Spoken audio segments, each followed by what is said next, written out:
لحظه خداحافظی که سینه ام فشردمه، اشک چشمات جاری شد دست خدا سپردمه.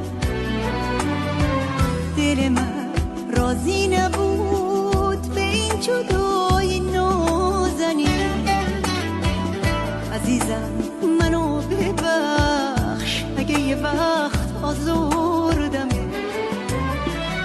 گفتی به من قصه نخور میرم و برمیگردم، هم سفری پرستوها میشم و برمیگردم. گفتی تو هم مثل خودم غمگینی از جدایی، گفتی تا چشم هم بزنی میرم و برمیگردم. عزیزی رفته سفر کی برمیگردی؟ چشمونم مونده به در کی برمیگردی؟ رفتی و رفت از چشم نور دو دیده، ز حالم بی خبر کی برمیگردی؟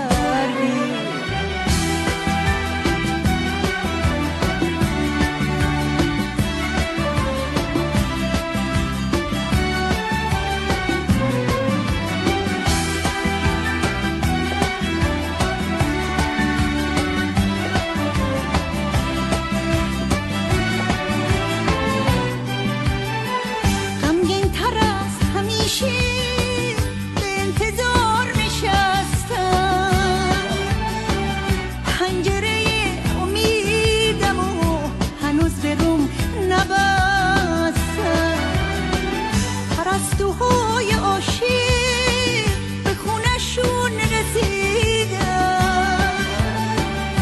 اما چرا عزیز دل هرگز تو رو ندیدن؟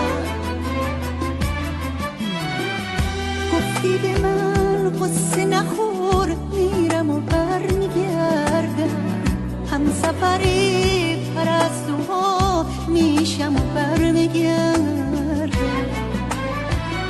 گفتی تو هم مثل خودم غمگینی از جدایی، گفتی تا چشم هم بزنی میرم و برمیگردم. عزیزی رفته سفر کی برمیگردی؟ چشمونم مونده به در کی برمیگردی؟ رفتی و رفت از چشم نور دو دیده، ز